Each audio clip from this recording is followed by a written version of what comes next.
Welcome to the Soul Path Sessions podcast with Deborah Mines-Pearson and Brenda Littleton. Brenda is an educator and counselor rooted in Jungian and eco-psychology.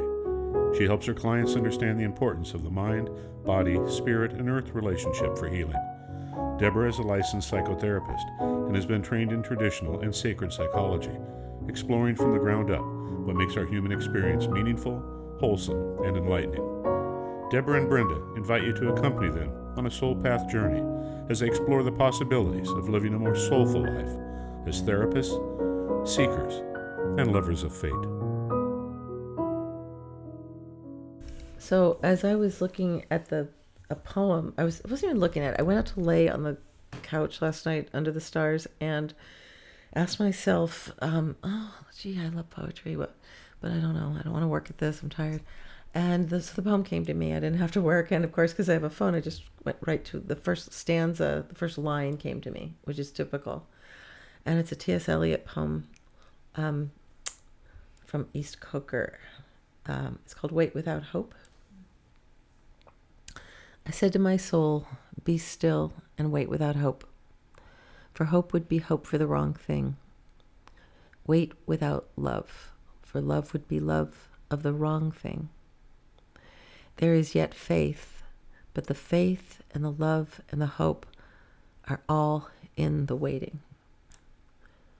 Wait without thought, for you are not ready for thought. So the darkness shall be the light, and the stillness the dancing. Whisper of running streams and winter lightning, the wild thyme unseen and the wild strawberry, the laughter in the garden, echoed ecstasy, not lost, but requiring, pointing to the agony of death and birth. And so often, and I think we're in this time historically right now, we've been through so much collectively, and it's hard to know what to hope for. I mean, the panacea, whatever. I think it's so difficult to know what to hope for. And I think this poem came to my soul because I need to be still. I need to be paying attention. I don't know what the right thing would be if the soul of the earth and the soul of the people are working out their drama. How do I not know that we don't need to be going through exactly what we're going through, these birth pain, this agony of and the reemergence of, or the emergence of something new? How do I know? So I think this is not just my poem. I think it's collectively, what do we hope for? What if we hope for the wrong thing? What do I know? How do I know what to love? What do I have faith in? So much of this is being shaken right now. Even the thoughts, they become so condensed, and to even be able to surrender thought. And in this darkness, there is so much freedom in that darkness. Mm-hmm. And to know that what T.S. Eliot is saying, in this beauty, in our own birth, the seed has to burst forth. It's kind of a painful process. It's heat and time and pressure. And our own birth, I know, having given birth, I thought it was just going to die. To release this child into the world, this greatest blessing, and just to hold that image that this is the possibility of this time is so difficult but so necessary. So I believe this is why the poem visited me last night. Beautiful. I'm always shy in reading David Whyte. And as Deborah reminded me, it's, you have to repeat it 3 times, but I won't. But this is just beyond yourself. Mm-hmm. Just beyond yourself. It's where you need to be. Half a step into self-forgetting and the rest restored by what you'll meet. There is a road always beckoning. When you see the 2 sides of it closing together at that far horizon and deep in the foundations of your own heart at exactly the same time, that's how you'll know it's the road you have to follow. That's how you'll know it's where you have to go. That's how you'll know you have to go. That's how you'll know. That's how you know. Just beyond yourself. It's where you need to be. I turn to this poem often for personal and professional, and now during this time of this, what I call the liminal space, where the frequencies of war, like terminal war, is so palpable to me. I'm picking up earlier wars, like maybe multidimensional frequencies of pushing isotopes, and seeing dreams of the billows of nuclear explosions and mushrooms. And it's interesting, I've been following the work of two writers on mycelium, both Merlin Sheldrake and the professor out of UBC, whose name I've escaped right now, but the idea of how we're all interconnected, and the mother, searching for the mother tree, and how those myceliums under the soil connect all of us. And so this poem by David Whyte reinforces that being on that path, and you there is no other path. This is where we are. And yet the interconnectedness of this potentiality, the sense of trauma, the sense of doom, the sense of fear, is like a river, and it's a frequency, and I've stepped into it, and it takes me backward and it takes me forward, and the non-locality of it, the quantumness of it, and it's something that I don't really want to contain. I don't know how to contain. I don't have those skill sets, but it definitely is part of my day-to-day narrative right now, and I rely on my soul work to address it, because my ego work is just I want to climb into bed and do nothing, just that paralyzation of what can I do. I read something, a meme that said, I'm sitting here, I'm paraphrasing poorly, but the idea of, I need to wash my face. Why should I bother washing my face? When so much is going on, and I'm just trying to wash my face. And yet as I wash my face, I see everything that's happening in the world. And it makes even the most simplest form of self-care ridiculous.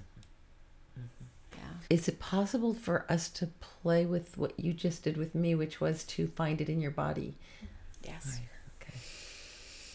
Yeah, for me, it's my solar plexus as well. Yeah, my inner power, the interconnection between inner and outer. Yeah, and my throat chakra. Yeah, that connection. Yeah. And as you find it there, if there were a picture that might come up that would just appear, something that would match those feelings, what might you see? It's the mycelium. It's the interconnectedness, and it's the coming together and then separating and claiming space, and then coming together and then connecting and then separating and moving forward, or moving sideways, or moving up and moving down. There's this word ALTUS that I use, ALTUS, and it means going wider, higher, and deeper all at the same time. Wow. And I see that with the mycelium underground, and yet when you expose that from the underground, it dies.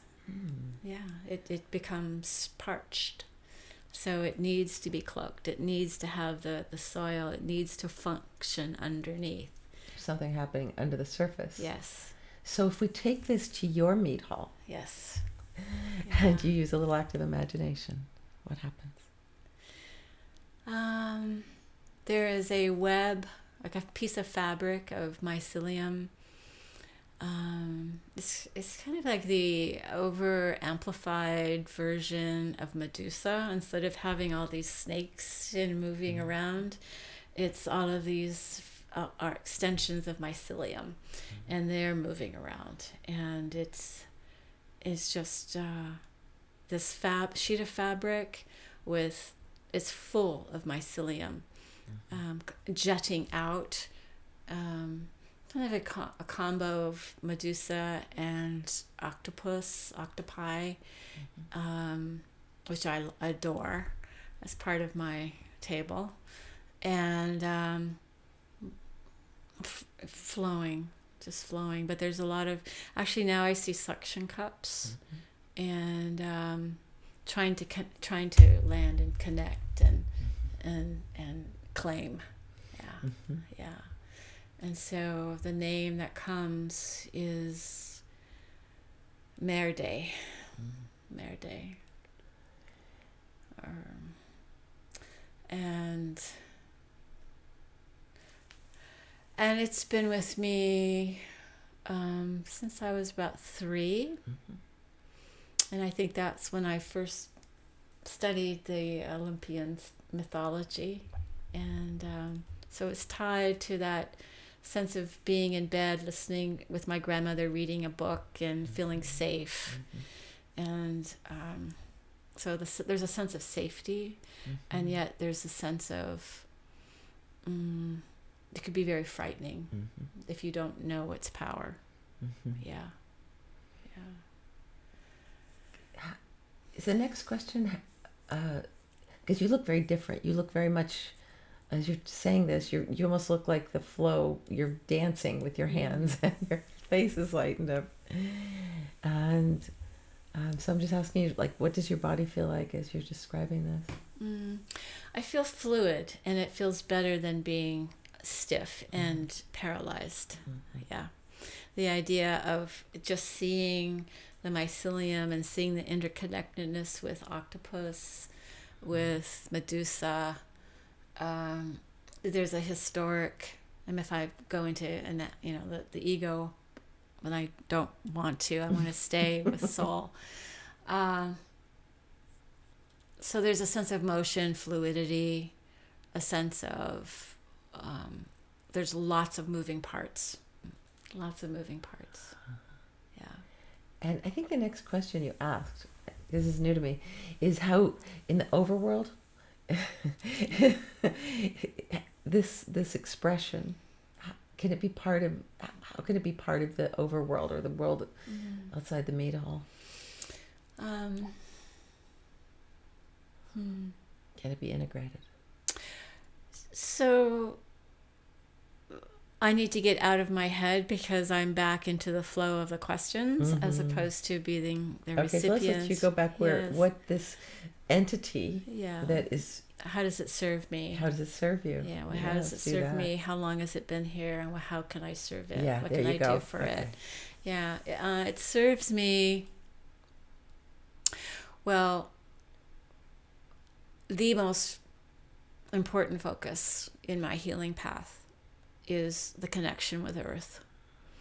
And so mycelium is the foundation of earth. Everything, it runs earth, whether we're aware of it or not.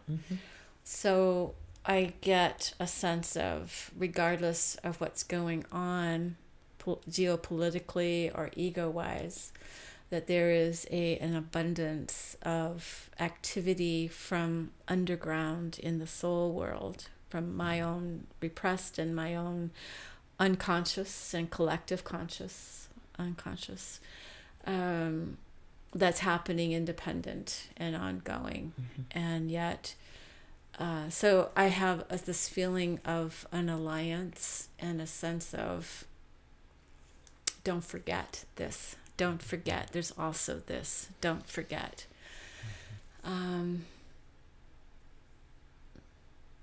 There's more of that, actually, what you're just describing. There's more of that. In what way? Well, the human population is a lot, but when you think about this mycelium, the animal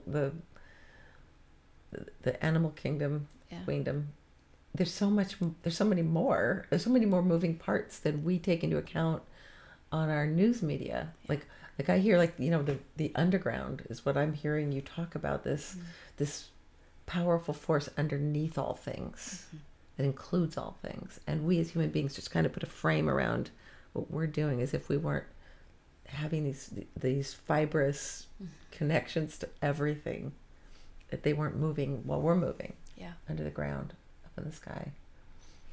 I often wonder what reality would be for us as a collective unit if we functioned with the infusion of information from Earth.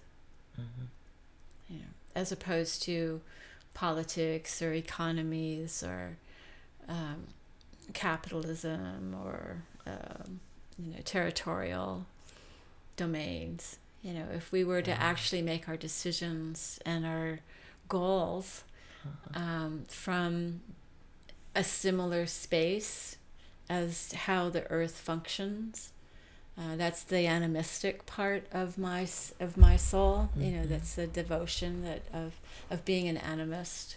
That everything has soul, everything has spirit, and we are a very small part of it. Yeah. And yet a really important part. Like one of the things I asked one of my teachers in the PhD program that I couldn't complete because it was just too much work and trying to be a therapist, but it was such an important journey for me. And I was going through something so painful, trying to decide if I could stay in this program because it was literally killing me, you know. And also I was going through some personal lawsuit and a divorce. It was just like my own Greek tragedy was going on. And I said, I don't even know how to make a choice. And she said, just one prayer. Just ask for the highest and the best for all. And it really released me because it's a prayer I still say every morning when I wake up. I say, thy will be done, or my Christian upbringing. But I remember her saying, the highest and the best for all. That's going to be a right choice. And then be led. And I remember when I was studying Ken Wilber, and he talked about just if you could just have like 51%, it would just be the tipping point. And I just wonder how many people might be listening to this are saying, I do ask, like in the Serenity Prayer, to have the courage to ask for help and to know the things I can't change, to have to surrender those things, but also I get direction. So the things that I can change, I have the wisdom to know the difference. And I do think there are quite a few of us now who are just sort of perplexed. And we don't, and so we say, thy will be done. Like when I say thy, I'm not talking about a hairy man in the sky. I'm talking about the mycelium. I'm talking about the deep ocean. I'm talking about the collective energy that has formed the cosmos. Thy will be done for the evolution of love and the evolution of holding more, that potential of that great ever widening circle, that spiral of consciousness. And just my little bit in it. I remember when we were hiking about a month ago and you were saying, I feel so small, because we were under this cliff, at the Indian Canyons.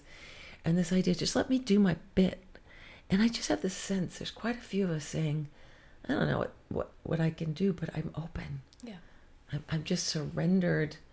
And then we get these drop downs. Mm-hmm. Like these, like in your, I think I'll take that road. I think I'll know which way to go. There'll be a gentle nudge. A sense of willingness and curiosity. And there's a phase that I find myself relying on when a patient is sitting in the most harrowing edge. It's just show up and do your best. Mm-hmm. Just show up and do your best. Mm-hmm.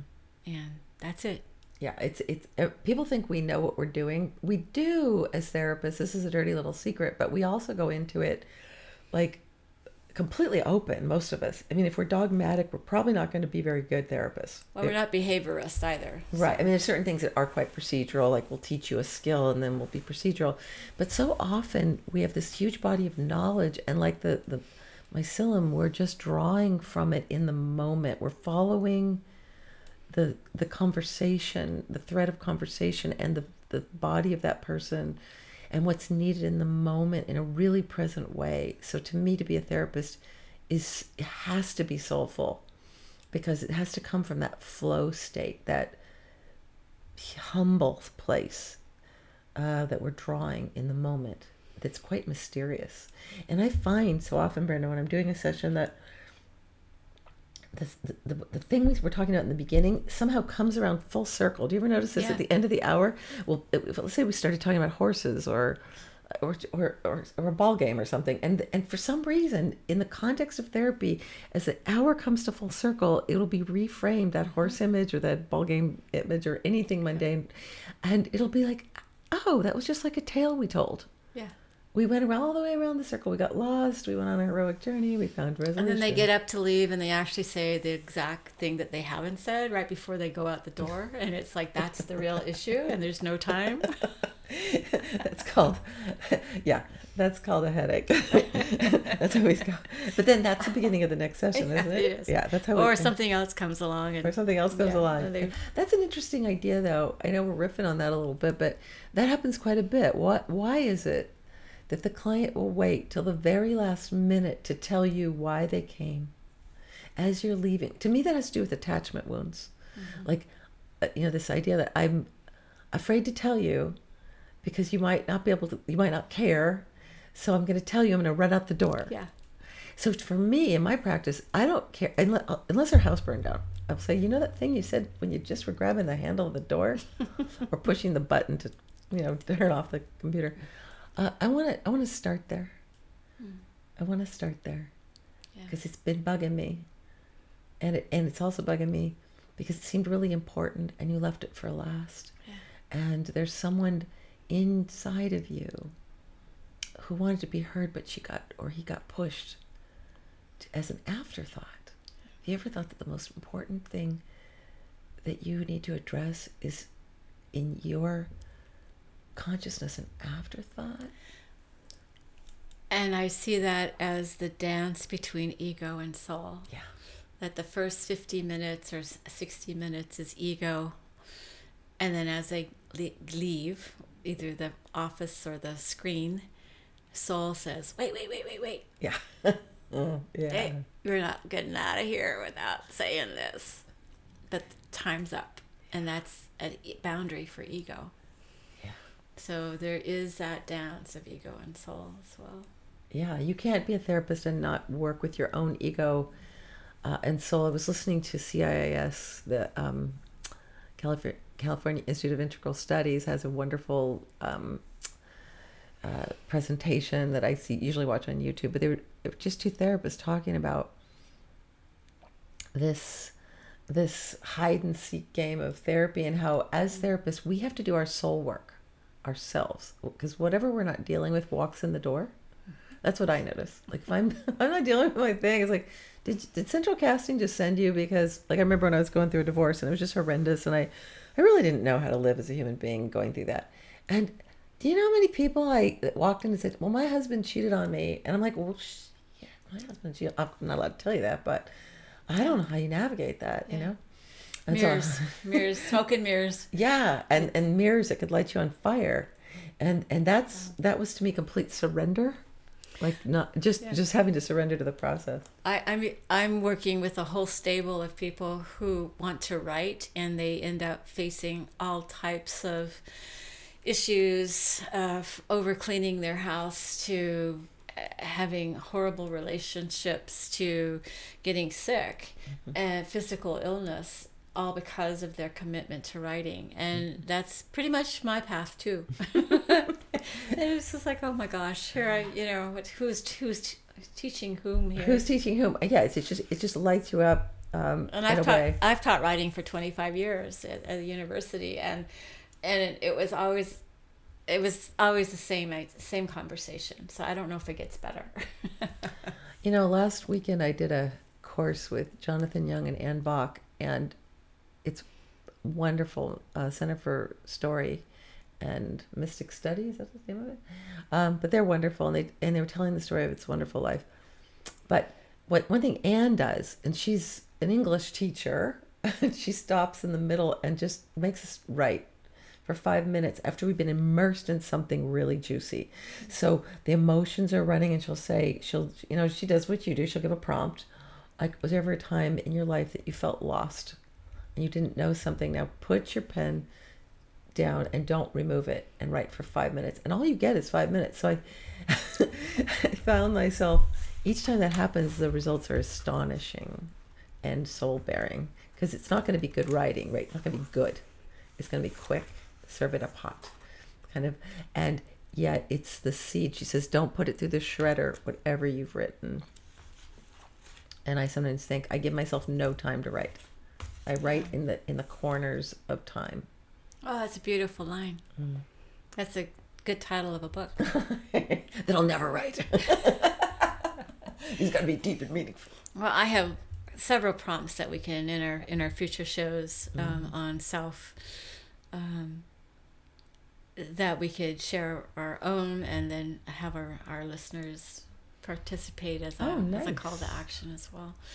But the idea of, I love the idea of being immersed and then being asked to stop, because it's two different ways, multiple ways of learning, when you're actually having to not just take in material and cognitively process it, but now you're having to expel and actually participate, but you're not speaking it, you're writing it down. So your body's involved, your handwriting is involved, because I'm assuming you're not doing it on a computer. No. So that is shifting gears, and it really informs the body on what you just participated in. Yeah. It's not from the 18 inches from your heart to the top of your head. It's you're feeling it and you're writing it, and even if it's on the edges of time. Right. Yeah. Right. And this idea that we invite, my experience of writing is it's the hardest thing to do. So I invite soul and I go to the hard work of writing. But recently it's just been happening like attacks of writing when I'm deeply immersed in something. So I like that return. So for me, I've had writer's block for, well, let's see, I'm pretty old now, so like 40 years. And even though I've done a lot of writing, I wrote a book with a total block. I mean, I give myself credit. It was like dragging cement for 2 or 3 years of my life. But I left poetry behind. I was a poetry major. You can actually be a poetry major, and that's what I was. And I left it behind. And so what I've noticed recently, I began right before the pandemic, we went to Sedona, and a poem fell out of me. And I wrote it as fast as I could because it was falling out. But I was watching an eagle catch the wind in the vortex of this beautiful rock formation, and the poem fell out of me, so I had to catch it. So I've been having like poem droppings, and so I started paying attention to this, and I have this duck lake that I go to in the summer, and I was in my kayak, and poems would start writing themselves, but it came from being in a trance state, in a deeply heart-informed place, a place where I was so besotted by beauty or pain that really was what you were saying, that the body had to expel it. And it came out as poetry. And at first I didn't think it was legit because it would come out so quickly that all it asked for was some sculpting. Just take off some of those rough edges. But the poem would arrive. And I would wait. Like the way it would end, I'd go like, who said that? So in a weird way, when I read my poetry back to me, I don't feel ego is involved. Wow. It's like when you write down dreams. It was like, I just took dictation. I dreamed this thing. I certainly didn't go like, oh, look what I dreamed last night. I'm quite educated here. Quite the dreamer. It's just like, no, it's just these words flew out, and they had images that were really important. But I don't feel, for the first time in my life, like I care if anybody likes it. I just know it's right. Yeah. And maybe that's the gift, to go back to our conversation about James Hillman, that in my 60s, which is hard to even imagine that I'm old, that the ego has stepped aside a bit more, and the soul goes, look at that. Yeah. These are my metaphors, but the idea of a low tide. I grew up in a diurnal tide life. Mm-hmm. There's a low tide and a low tide, and there's a high tide and a high tide. And there's open real estate in between. What's exposed, really exposed, to then covering it all up and being very quiet about it. And so that's a great image. So when we this segues very abruptly, but Robert Romanishin was one of my professors, and he's a great researcher, and he just was helping me with writing and anxiety and teaching writing and double anxiety in a newly honed position at a university while I was in a PhD program and traveling from Santa Barbara to San Bernardino and trying to be on time and be brilliant at the same time, and me not knowing why or how. But the point is, he said, Brenda, you don't choose the work. The work chooses you. And it doesn't really make a mistake. It always tries to percolate up various portals. So multiple people will have the same idea, but whether or not it's manifested and released out into the conscious world is really up to that situation, the conditions. So I'm likening this. I'm parallel structuring this to your comment about poetry, and that you don't. It's not the ego sitting down and composing. You downloaded it. It chose you. And all you have to do is be the steward of it. Be willing. Be willing and curious. Yeah. Show up and do your best. Yeah. Be willing, be curious. And it's interesting, like, if I never really looked forward to getting old. Well, I kind of did. My soul looked forward to getting old, but my personality, ego didn't have any place for it. You just, you drop off the end of the earth in a Winnebago? I don't know how you do that. The body didn't really want to get old. And still grumbles about it, but yeah, I've always been an old person, I think. Yeah. I've had old hands since I was 3 years old. Really? Yeah. That's crazy. See, I felt like I had all the rheumatism when I was like a little girl. My mother took me to a cardiologist, and I couldn't move my neck for a week.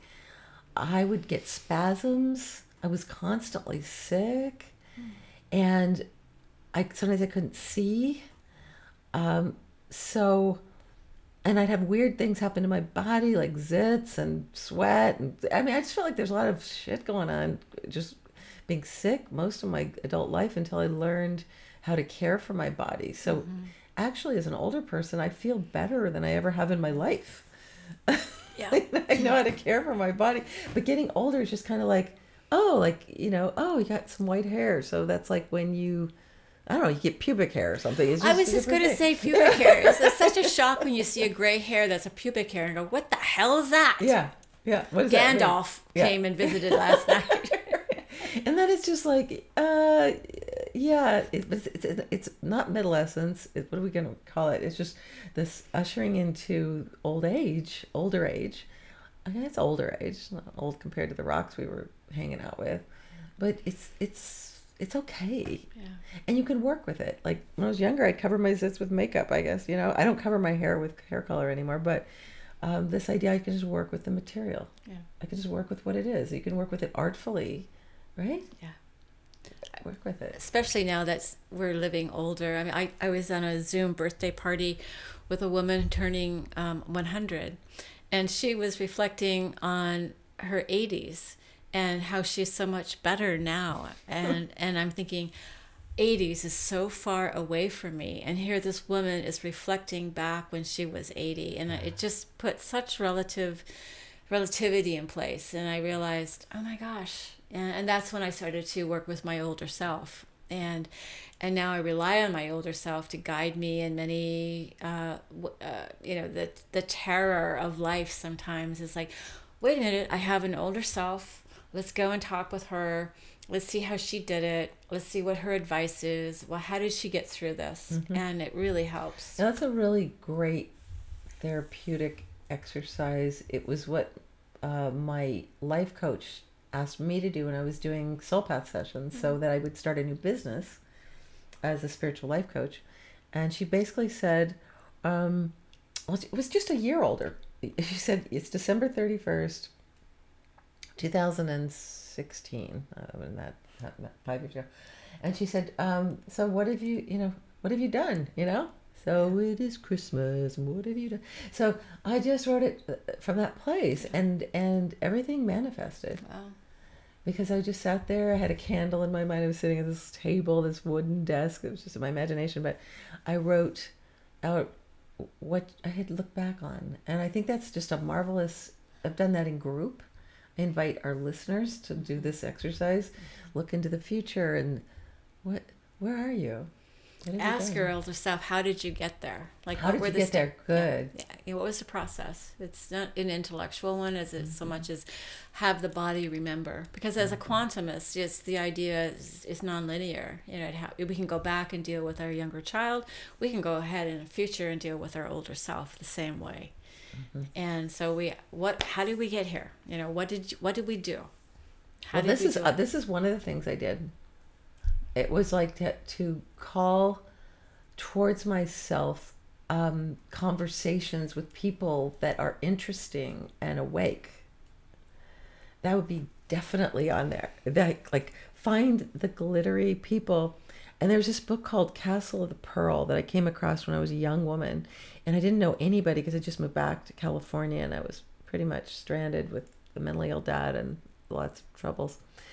And the book instructed you to name the qualities of the kinds of people you wanted to know and put them at a round table, like King Arthur.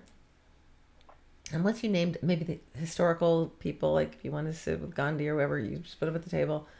And then you put their qualities, and then you made another table and you put those qualities around the table. And then you went out into your community or beyond your community and you took risks. If you saw the smoke signals from the following village, you go there, the drumbeat. And so I found myself engaging with people at the health food store, just having more of a conversation instead of just picking up my tofu and broccoli and leaving, going to a native, in those days we call it Native American ceremony, or I went to some just immersion, deep immersion, dance and drumming circles and music festivals. But I'd start to engage in conversation. And if someone glittered, I would invite them to tea. And I'd say, there's this thing called Salon. I was reading an e-reader at the time. And I thought, I said, I felt like a little kid. I'm like, I don't know if you want to come to my office. I invited to my office for pizza, Domino's pizza and water. This is my gourmet offering to you. Can we try coming? Like, would you come over to my office and we'll sit there for a couple hours? And so I invited 6 women. And of those 6 women, 3 of them became my dearest friends. So you had a salon. Yeah, it lasted for, 2 of them passed on now. And then one's left. And then I realized that I had done that with and then I wished upon a star for another friend. And I realized that sometimes you have to refresh your friendship circle, because a lot of us, as we get older, we talked about this, we lose so many people. If you live to be in your 60s, you're going to have lost friends. It's just the way it goes. People that were older than you. I always liked people older than myself, as they were further down the trail. And a lot of them have passed away, and I had to go right back and do my Castle of the Pearl and say, you got to do it again. Yeah. It's fine. And so I have walked this neighborhood, found the pretty gardens, and people's out there gardening. I'll engage in conversation again and see if it works.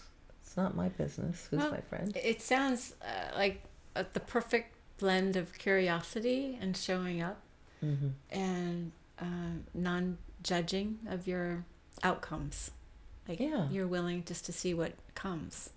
Well, people are treasures when they're awakening. They offer so much. There's someone to talk to. I think that's why the universe divided us all up into different colors and sizes and shapes, so we can all go out on our explorer's expedition and then come out and share. Like, this is what I noticed, like we're doing today. I went journeying and this is what I found. That's the soulful part of conversation.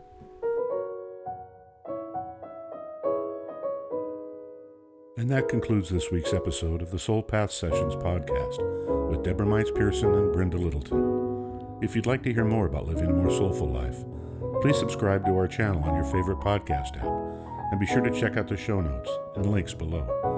For more information from Deborah, visit soulpathsessions.com, and for Brenda, brendalittleton.com. Thank you for listening, and remember to follow your soul. It knows the way.